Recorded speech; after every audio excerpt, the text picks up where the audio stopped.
નવસારીમાં અજંપા ભરી સ્થિતિ વચ્ચે નવસારી પોલીસો દ્વારા ફ્લેગ માર્ચ કરવામાં આવ્યું। દરગાહ રોડ વિસ્તારમાં પોલીસો દ્વારા ફ્લેગ માર્ચનું આયોજન કરવામાં આવ્યું। કાયદો અને વ્યવસ્થાની પરિસ્થિતિ જળવાઈ રહે, કૌમી વૈમનસ્ય ન ફેલાય માટે આ ફ્લેગ માર્ચનું આયોજન કરવામાં આવ્યું છે। નવસારી પોલીસ હાલ સતર્ક છે। અત્યાર સુધીમાં 24 આરોપીઓની ધરપકડ કરી લેવામાં આવી છે। હજુ પણ પોલીસની જે કામગીરી છે તે ચાલુ છે। 7 ડિસેમ્બરની રાત્રે નવસારીની અંદર એક સામાન્ય પાર્કિંગ બાબતના ઝઘડાને લીધે નવસારી જિલ્લાની શાંતિ ઢોળવાનો એક પ્રયાસ કરવામાં આવ્યો હતો।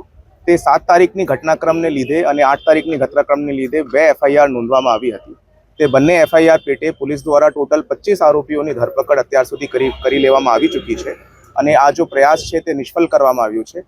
અમે આજે સ્થળ ઉપર ઊભા છીએ અને સ્થળ ઉપર અને મોહલ્લાની અંદર પૂરેપૂરી રીતે શાંતિ છે અને લોકો જેવી રીતે એકબીજા સાથે હળીમળીને રહેતા હતા તેવી જ રીતે રહે છે। આજે પોલીસ દ્વારા as a show of confidence and as a confidence building major એક ફ્લેગ માર્ચ અહીંયા આયોજન કરવામાં આવ્યું હતું અને તમામ પોલીસ દ્વારા આ આખા વિસ્તારની અંદર ફૂટ પેટ્રોલિંગ કરીને આ ફ્લેગ માર્ચને પૂરું કરવામાં ટોટલ બંને FIRને મળાવીને અત્યાર સુધી 25 આરોપીઓની ધરપકડ થઈ ચૂકી છે। Investigation is still ongoing and we can expect more action in future.